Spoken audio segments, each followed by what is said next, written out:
내가 몇 번을 말했어. 차 세우지 말라고. 여기가 당신 땅이야? 이 늙은 영감아. 그날 저는 제 인생을 송두리째 바꿔놓을 한 장면을 보았습니다.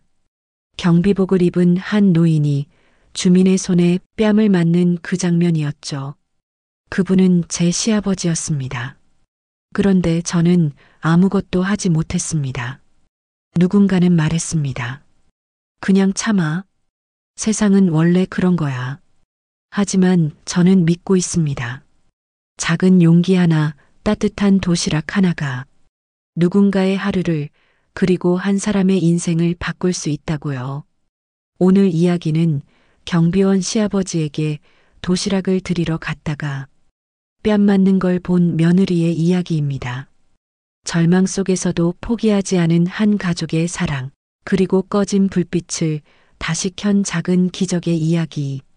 이 이야기가 마음에 와 닿는다면 영상 시작 전 구독과 좋아요, 그리고 알림 설정 부탁드릴게요.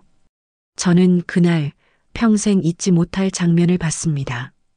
경비초소 앞에서 제 시아버지가 누군가에게 뺨을 맞는 장면이었어요. 그 소리가 얼마나 컸던지 잠시 시간이 멈춘 줄 알았습니다. 도시락 가방을 들고 아파트 입구를 지나던 제 손이 덜덜 떨렸어요. 그게 우리 아버님이 맞은 거 맞지? 그분은 평소처럼 깔끔하게 다림질된 경비복을 입고 늘 하시던 대로 허리를 굽혀 인사를 하고 계셨습니다. 그런데 그 인사 끝에 돌아온 건 인사말이 아니라 싸늘한 손바닥 한 대였습니다. 그 여자는 분노에 찬 얼굴로 소리를 질렀습니다. 내가 몇 번을 말했어? 차 세우지 말라고. 여기가 당신 땅이야? 이 늙은 영감아. 아버님은 잠시 동안 아무 말도 못하셨습니다. 그저 두 손을 모은 채 조용히 고개만 숙이셨죠. 죄송합니다, 부녀회장님. 다시는 이런 일 없도록 하겠습니다. 그 모습을 보고 있는데 숨이 막혔습니다. 누군가를 때리는 것도 충격이었지만 더 괴로웠던 건 그 순간 아무도 말리지 않았다는 겁니다. 지나가던 주민들은 보고도 못 본 척 그냥 지나쳤어요. 그 중엔 아버님과 매일 아침 인사하던 사람들도 있었죠. 도시락 봉지가 내 손에서 미끄러질 뻔했습니다. 심장이 쿵 내려앉고 눈앞이 하얘졌어요. 아버님? 그렇게 한 발짝 다가서려던 찰나 아버님이 제 쪽을 슬쩍 보셨습니다. 그리고는 고개를 아주 천천히 저으셨죠. 지연아, 오지 마라. 입술이 그렇게 말하는 걸 분명히 봤어요. 그 한마디에 제 발이 땅에 붙은 듯 움직이지 않았습니다.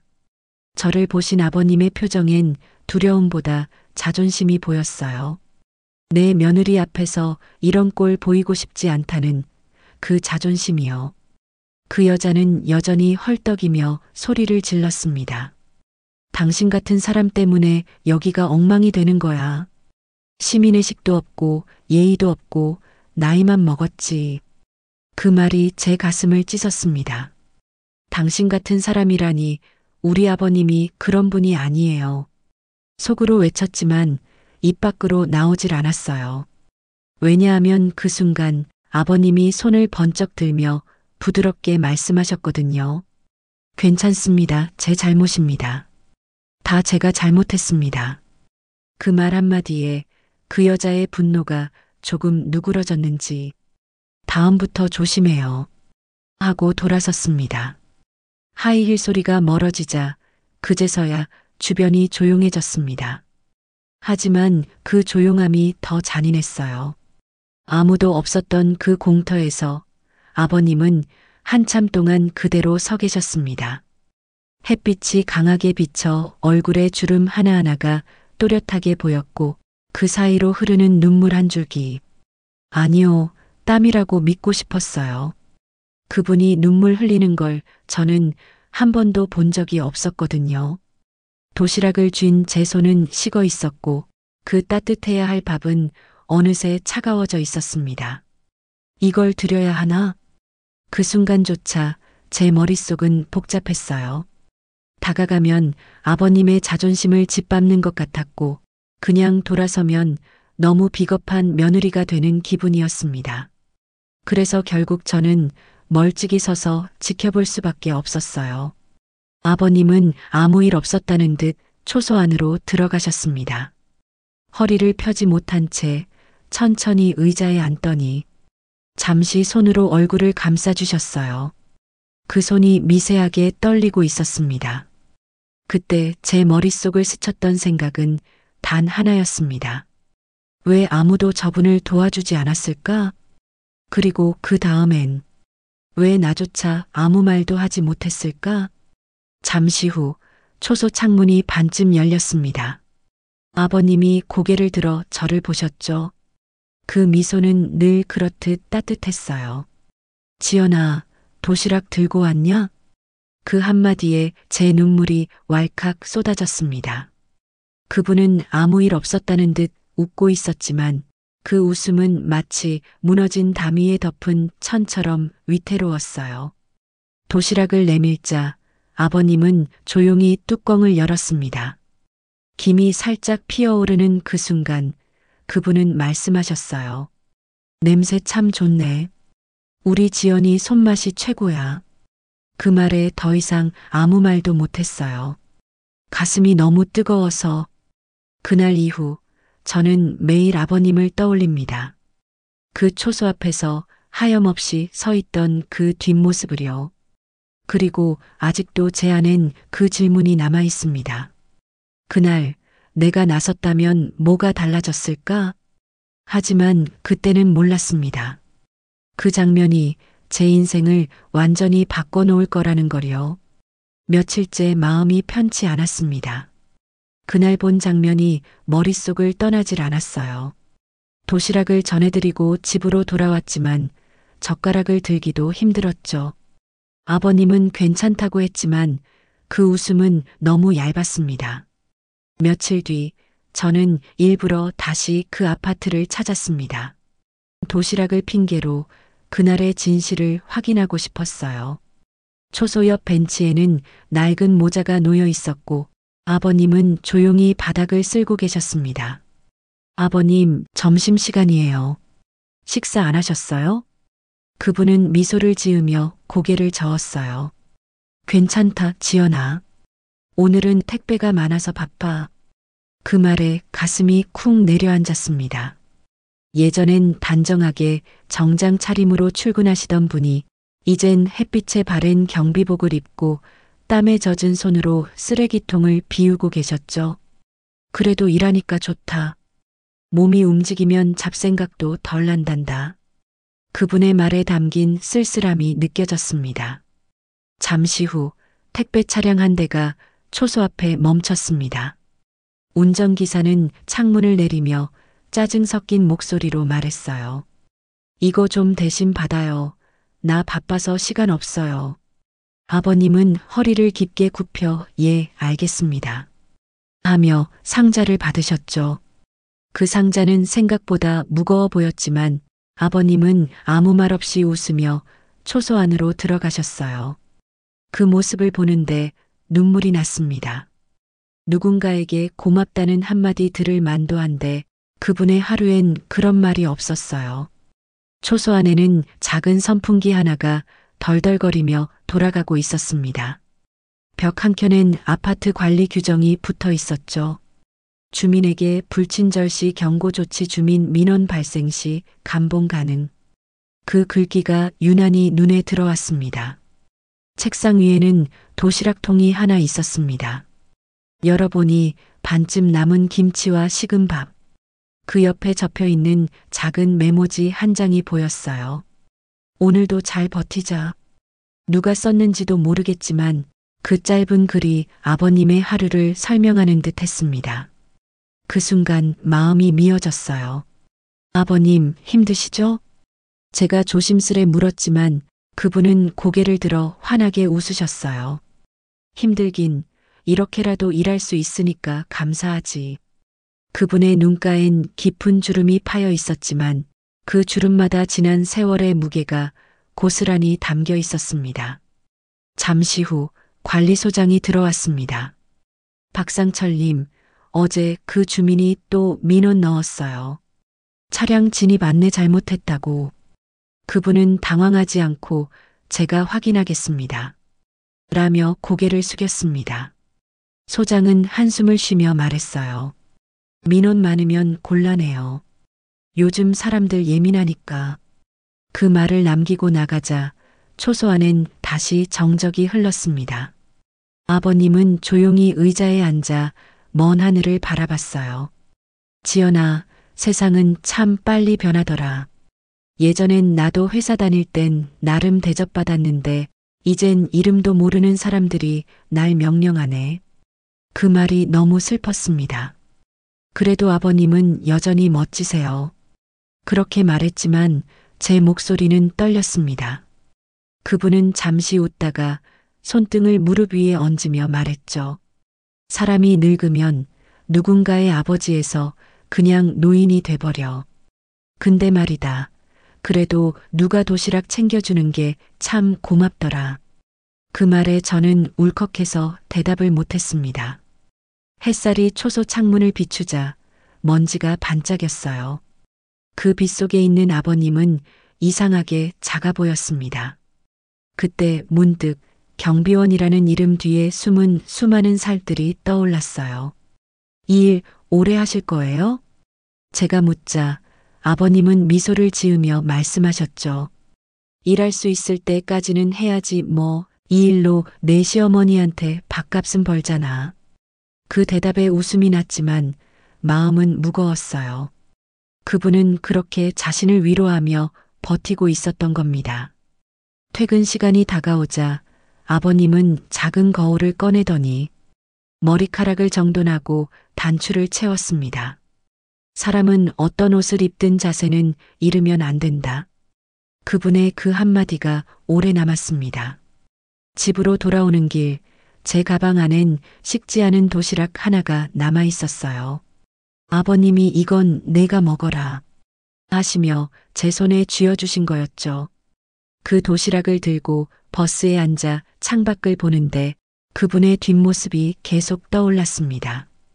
작고 단단한 어깨, 굽은 허리, 그리고 아무 말 없이 견디는 모습. 그날 이후 저는 매일 같은 시간에 아파트를 지나쳤어요. 아버님이 계신 초소 불빛을 확인하기 위해서요.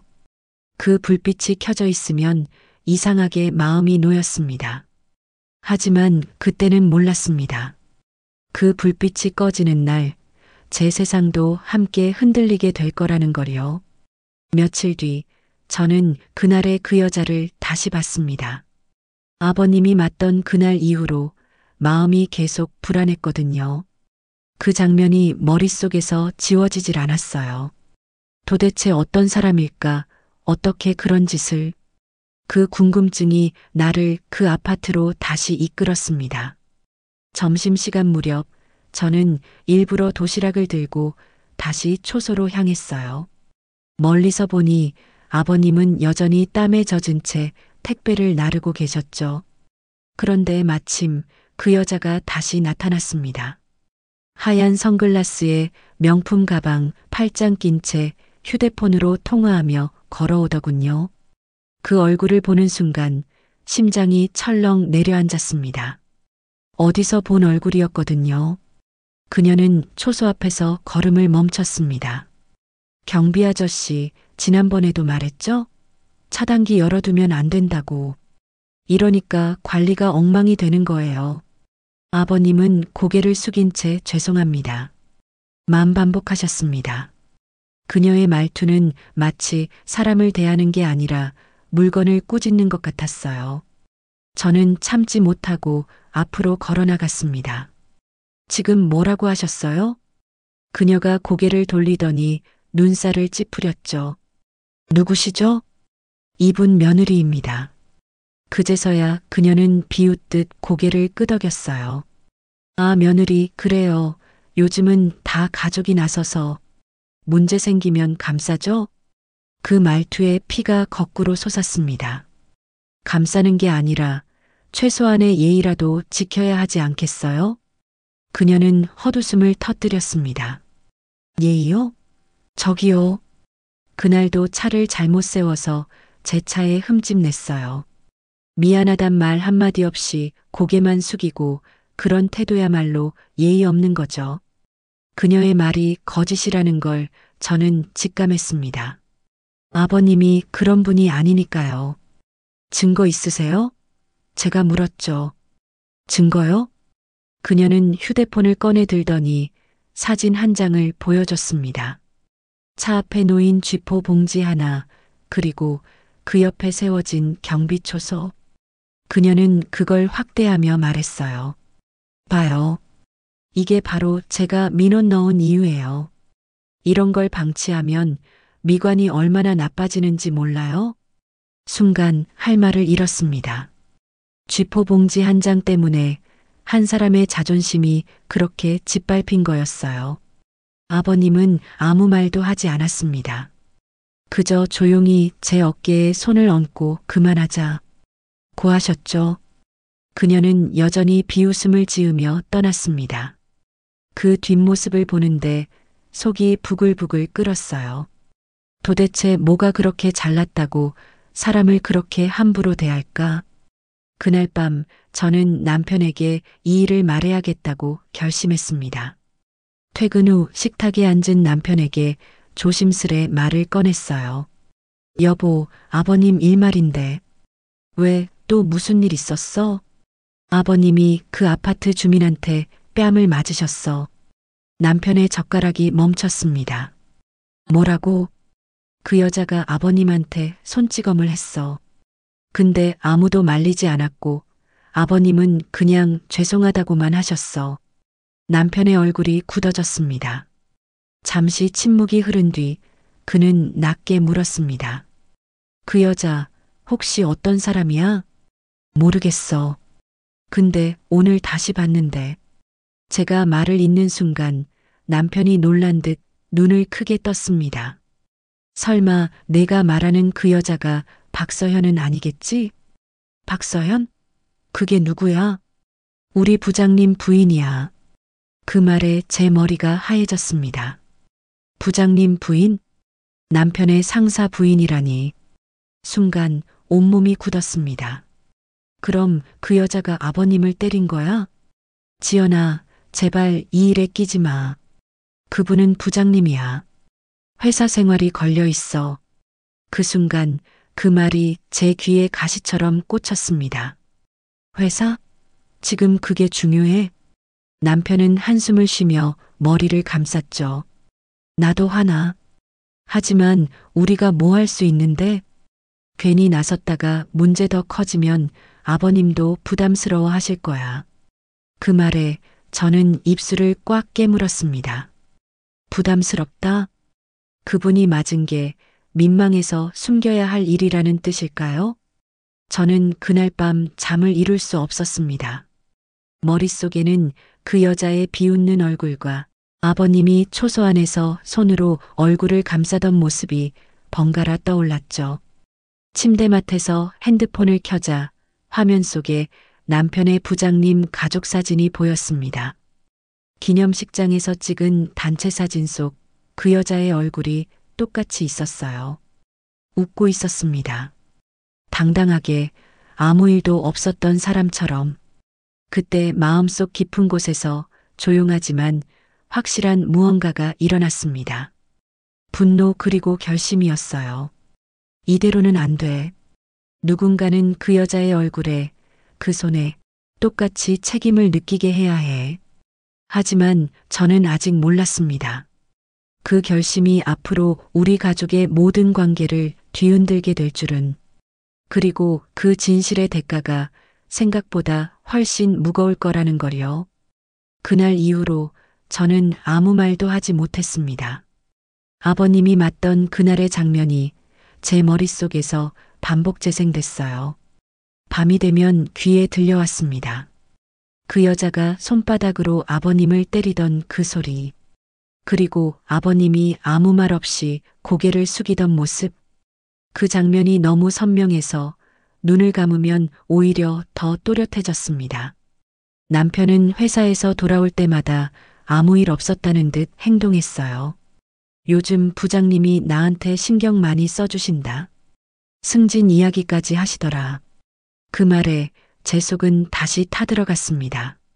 그 부장님이라는 이름이 이제는 듣기조차 힘들었거든요. 그 사람의 아내가 아버님을 때렸다고 당신은 알고도 웃을 수 있나요? 그 말을 속으로 수십 번 연습했지만 결국 단 한 번도 입 밖에 꺼내지 못했습니다. 왜냐면 아버님 때문이었어요. 그분은 여전히 매일 아침 같은 시간에 출근하고 같은 복장으로 같은 미소를 지으셨습니다. 마치 아무 일도 없었다는 듯이요.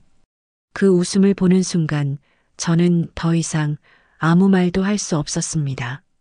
어느 날 아버님께 도시락을 전해드리러 갔을 때였어요. 초소 안에서 무언가를 정리하시던 아버님이 제 얼굴을 보시곤 말씀하셨습니다. 지연아, 그날 일 아무에게도 말하지 마라. 그 한마디에 제 손에 들린 도시락통이 덜덜 떨렸습니다. 아버님, 왜요? 잘못한 건 그쪽인데 왜 우리가 숨겨야 해요? 그분은 조용히 웃으셨습니다. 늙은이가 손에 좀 보면 어때? 괜히 일 키워봤자 그 사람도 곤란해지고 너희도 불편해진다. 그 말에 가슴이 무너졌습니다. 아버님은 잘못하신 게 없어요. 아무리 그래도 그런 모욕을 그냥 참으시면. 지연아. 그분이 제 말을 막으며 낮게 말씀하셨죠. 내가 참는 건 나 때문이 아니라 너희 때문이야. 그 한마디가 심장을 꽉 조였습니다. 그분은 늘 그런 분이었어요. 누가 잘못해도 자신이 사과했고 누가 상처받아도 먼저 미안하다고 말하는 사람이었죠. 하지만 그날의 그 표정은 그 미소 뒤에 숨어 있는 포기 같았습니다. 세상에 대한 포기, 그리고 자신에 대한 체념. 집으로 돌아오는 길, 저는 아무 말도 하지 못했습니다. 버스 창문에 비친 제 얼굴은 낯설 정도로 창백했어요. 나는 왜 아무것도 못했을까? 그때 나서서 그 여자의 손을 잡았더라면 아버님이 덜 아팠을까? 그 질문이 가슴속에서 돌덩이처럼 굴러다녔습니다. 며칠 후 저녁 식탁에서 남편이 무심하게 물었어요. 요즘 왜 그렇게 말이 없어? 어디 아파? 그 질문에 대답 대신 눈물이 떨어졌습니다. 남편은 당황해서 물컵을 내려놓았죠. 지연아, 무슨 일인데 그래? 아버님이 맞으셨어. 그런데 아무도 모른 척했어. 그 사람은 아무렇지 않게 살고 우리만 이렇게 숨죽이고 살아. 그만하자. 제발 그 얘기 좀 그만하자. 그 순간 남편의 목소리가 낮지만 단호하게 떨어졌습니다. 우리도 힘들어. 나도 알아. 하지만 이건 회사 문제야. 부장님이 알게 되면 내가 위험해. 그 말에 웃음이 나왔습니다. 어이없는 웃음이었죠. 위험하다고? 그럼 아버님은요? 그분의 자존심은 이미 부서졌잖아요. 남편은 아무 말도 하지 않았습니다. 그날 이후 우리는 거의 대화를 하지 않았어요. 집안에는 늘 정적이 흘렀고 저는 점점 스스로를 미워하게 됐습니다.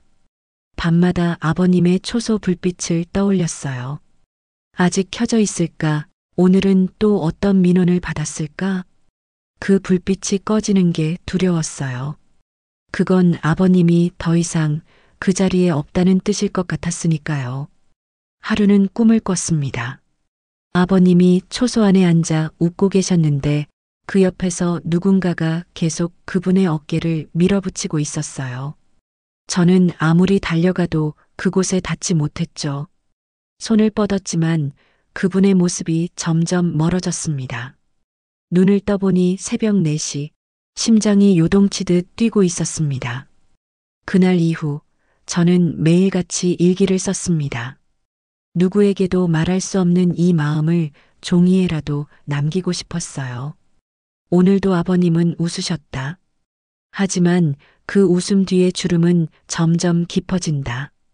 언젠가 그 미소가 사라질까봐 무섭다. 펜을 내려놓고 창밖을 바라봤습니다. 하늘엔 새벽달이 희미하게 걸려 있었어요. 그리고 그 아래 멀리 아파트 단지 불빛이 반짝였죠.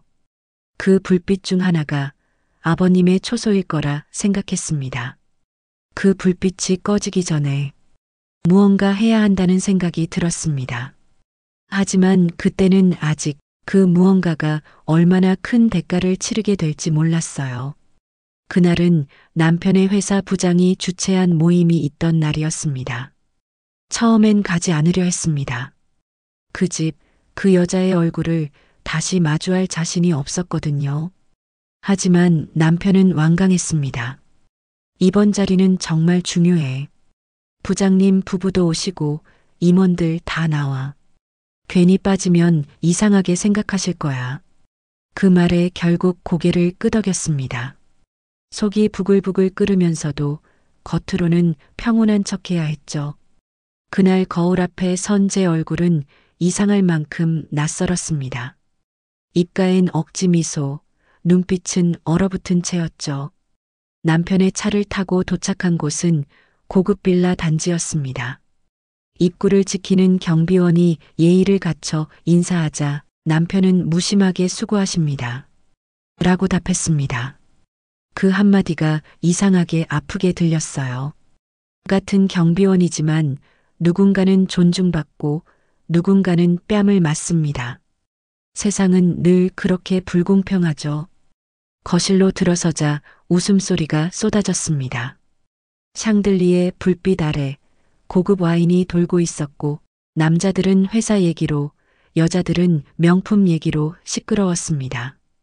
그 가운데 그 여자가 있었습니다. 박서현. 하얀 원피스에 진주 목걸이, 그날과 똑같은 냉소적인 표정이었죠. 그녀의 시선이 저를 스쳤습니다. 순간 입꼬리가 비틀리듯 올라가더군요. 어머, 이게 누구야? 우리 부장님 며느리 아니야? 주변 사람들이 웃었습니다. 그녀는 와인잔을 들고 제게 다가왔습니다. 그날 이후로 얼굴 처음 보네요. 잘 지내셨죠? 그 말이 칼처럼 심장을 찔렀습니다. 그날 이후로 그녀는 분명히 기억하고 있었습니다. 그날 아버님을 때린 일을. 그녀의 눈빛에는 미안함이 아니라 내가 여전히 우위에 있다는 오만함만이 깃들어 있었죠. 남편은 제 옆구리를 슬쩍 찔렀습니다. 지연아, 조용히 해. 그 말에 입술이 바짝 말라붙었습니다. 그녀는 와인잔을 기울이며 웃었어요. 요즘 아파트 경비분들은 참 친절하죠? 특히 당신 시아버님. 아직도 일하시죠? 그 순간 제 손이 떨렸습니다. 그녀의 입에서 시아버님이라는 단어가 나온 것만으로도 속이 뒤집혔습니다. 그건 단순한 대화가 아니라 나는 내 약점을 알고 있다는 노골적인 조롱이었어요. 남편이 중간에 나서려는 걸 제가 손으로 막았습니다. 그리고 천천히 그녀에게 다가갔습니다. 박서연 씨, 그날 기억하시죠? 그녀는 잔을 내려놓으며 웃었습니다. 그날이라니요? 무슨 날을 말씀하시는 거죠? 우리 아버님 초소 앞에서 당신한테 뺨 맞은 날이요. 순간 공기가 얼어붙었습니다. 옆에서 웃던 사람들이 하나둘씩 입을 다물었고 부장님의 얼굴이 하얗게 질렸습니다. 그녀는 웃음을 억지로 유지하려 했지만 입가가 미세하게 떨리고 있었습니다. 그게 오해예요. 제가 때린 게 아니라 소리도 기억하고 있어요. 찰싹하고 당신 손바닥이 우리 아버님 얼굴에 닿는 그 소리. 제 목소리는 떨렸지만 그 떨림 안에 분노가 담겨 있었습니다. 당신은 그날 자신의 불편함을 해결하려고 한 사람의 존엄을 짓밟았어요. 그리고 지금 그걸 아무 일도 아니었다는 듯 웃고 있죠. 남편이 제 손을 붙잡았지만 저는 그 손을 뿌리쳤습니다. 당신은 내가 누군지 모르겠죠. 그날 맞은 분이 누군지, 그 사람의 인생이 어떤 의미인지. 그분은 내게 단 한 번도 화를 낸 적이 없는 사람이에요.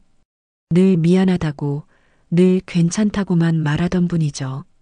그런 분을 당신이 손으로 때렸어요.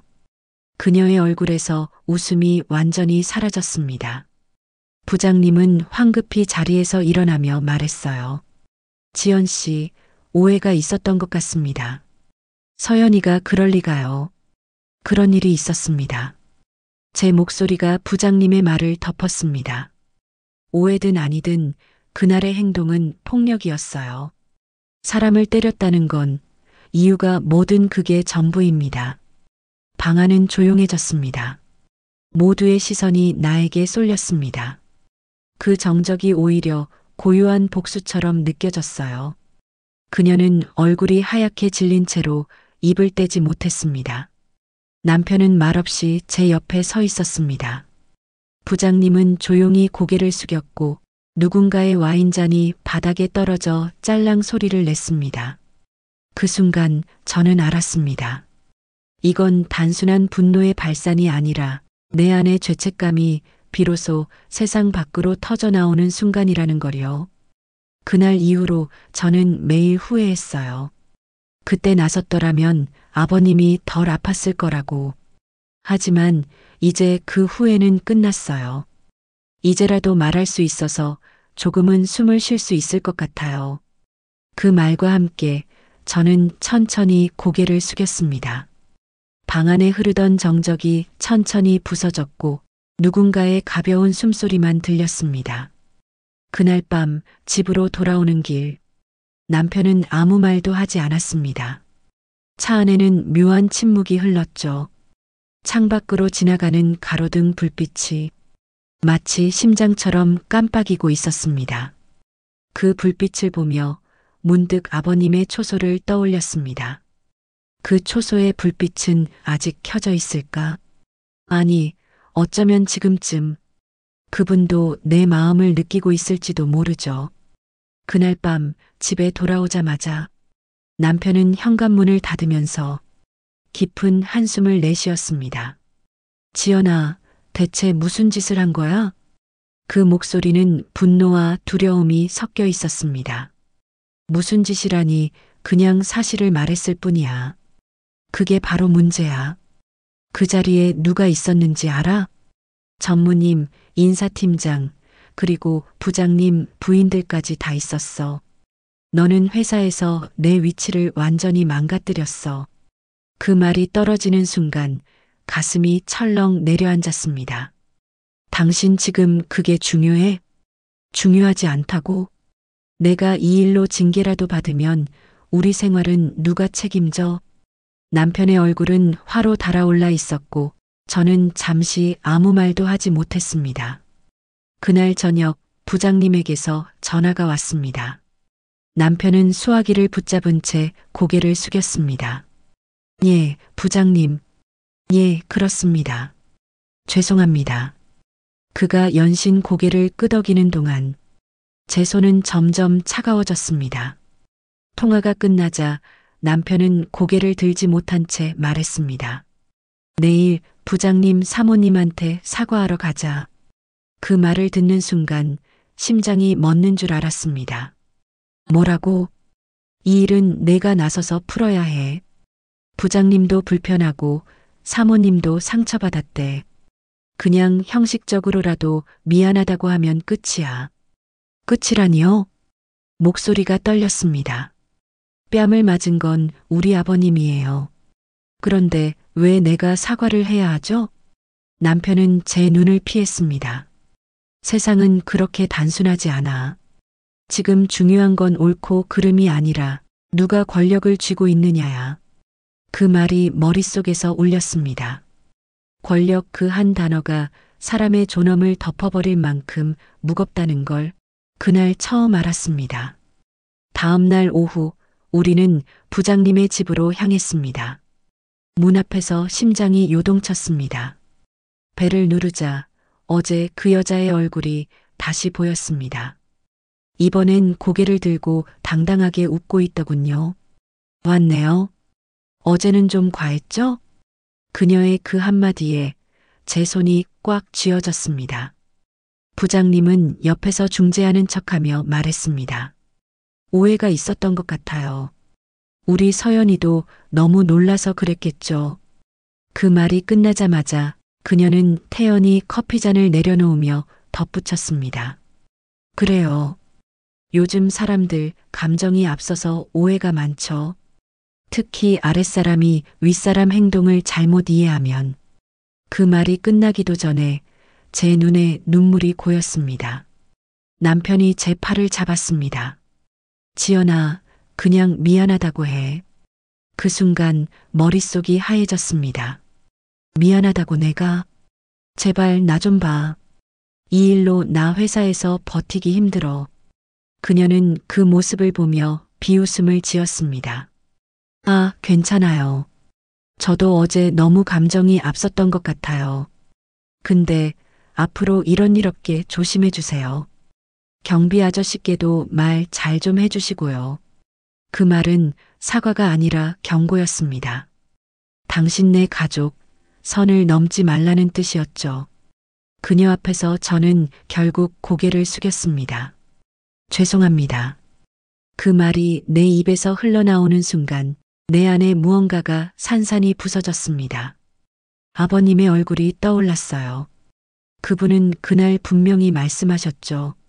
내가 참는 건 나 때문이 아니라 너희 때문이야. 그제서야 그 말의 진짜 의미를 이해했습니다. 집으로 돌아오는 길, 창밖은 잿빛이었습니다.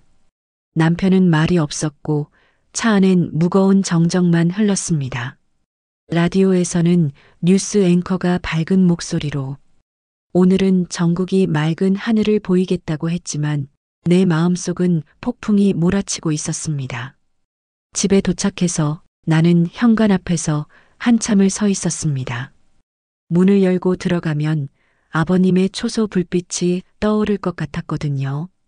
그분은 오늘도 그 불빛 아래에서 묵묵히 쓰레기 봉투를 묶고 계실까요? 아니면 아무도 모르게 또 누군가의 화풀이를 맡고 계실까요?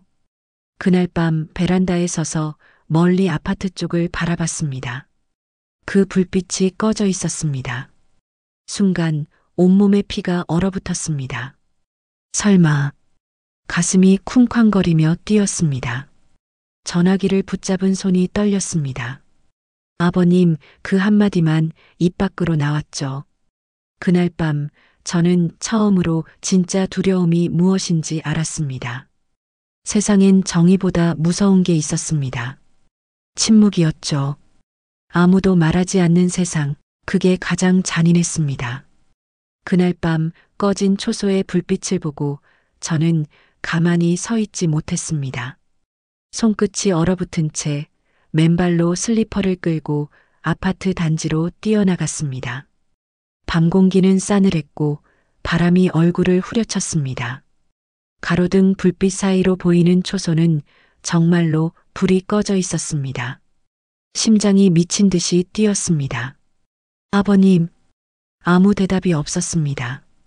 문을 열고 들어가자 작은 의자 위엔 접혀 있는 모자 하나와 텀블러 안에 식은 커피가 남아 있었습니다.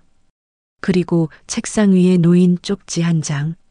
지연아, 오늘은 조금 일찍 퇴근한다. 걱정 말고 자라. 아버지는 괜찮다. 그 글씨를 보는 순간 다리에 힘이 풀려 그대로 주저앉았습니다. 그분의 글씨는 언제나 정갈했지만 그날은 유난히 삐뚤고 흔들려 있었습니다. 괜찮다니요, 아버님. 눈물이 쏟아졌습니다. 내가 사과하고 돌아온 그날 아버님은 혼자 이곳에 계셨던 겁니다. 얼마나 외로웠을까? 얼마나 허무했을까?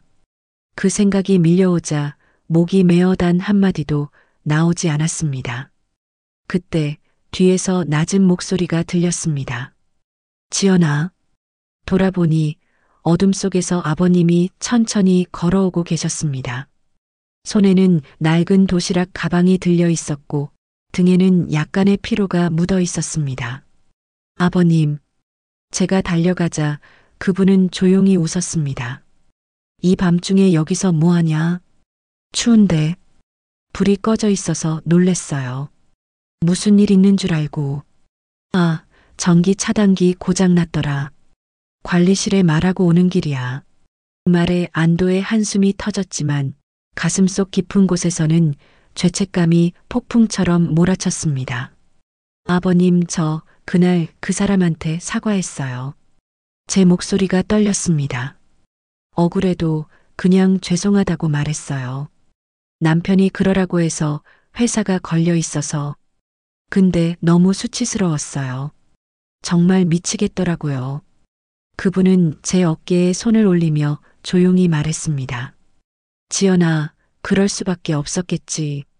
세상이라는 게 가끔은 옳은 말보다 조용한 말이 필요한 때가 있거든. 하지만 저는 비겁했어요. 아버님이 당한 일을 덮고 오히려 사과했어요. 그런데도 당신은 저한테 고맙다고 하시겠죠. 그게 더 아파요. 그분은 한동안 아무 말이 없었습니다. 그러다 천천히 허리를 굽혀 초소한의 의자에 앉으며 말했죠. 지연아, 사람마다 싸우는 방식이 달라. 나는 내 자존심을 지키는 대신 너희를 지켰고, 너는 진실을 말하는 대신 가족을 지켰지. 그게 다 사랑이야. 그 말에 눈물이 터졌습니다. 사랑이라고요? 그래.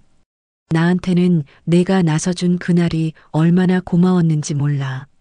그날 내 목소리를 듣는 순간, 아, 나 혼자 싸우는 게 아니구나 싶었어. 그분은 고개를 들어 하늘을 바라봤습니다. 밤하늘에는 별 하나가 깜빡이고 있었죠. 사람들이 나를 어떻게 보든 괜찮아. 내 며느리는 세상 누구보다 정의롭고 따뜻하니까. 그 한마디에 가슴이 무너졌습니다.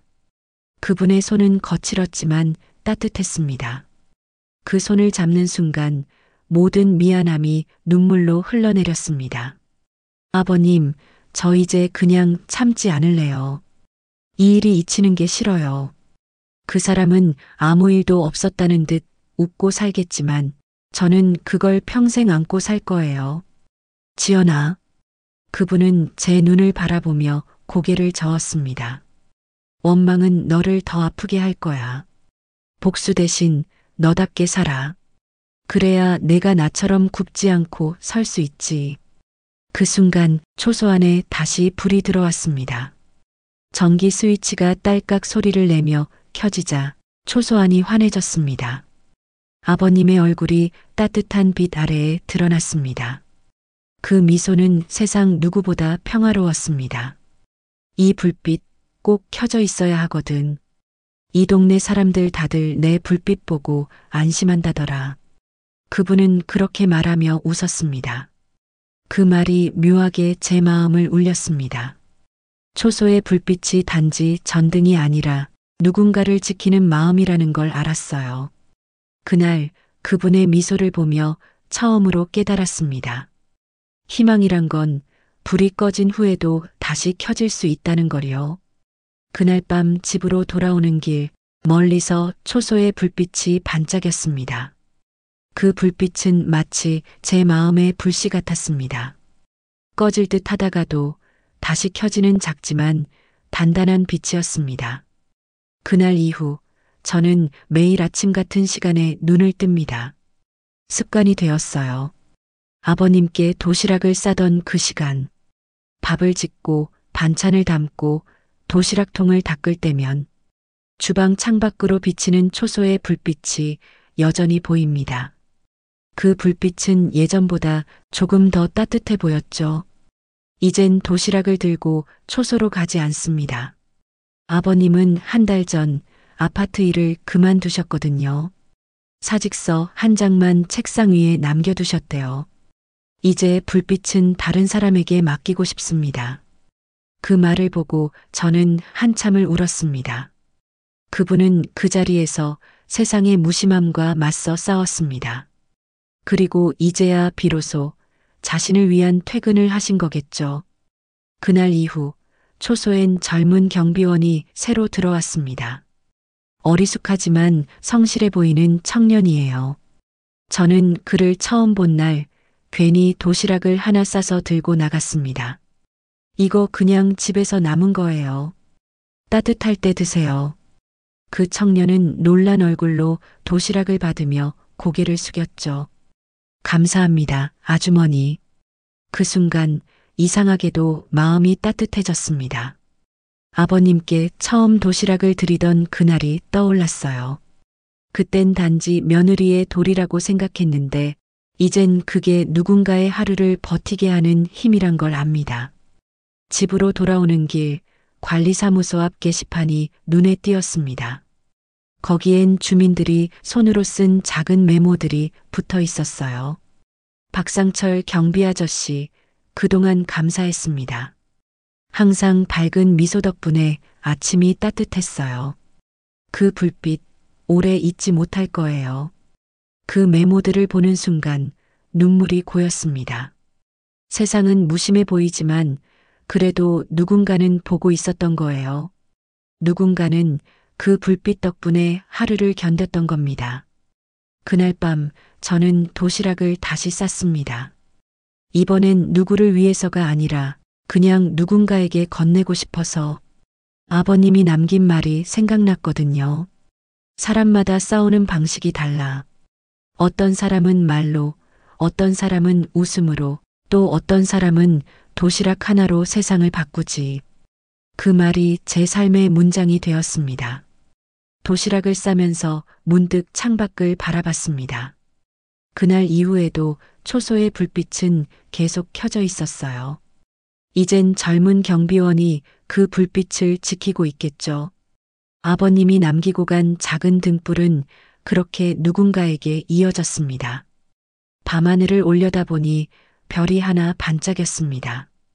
그 불빛이 초소의 불빛과 닮아 있었습니다.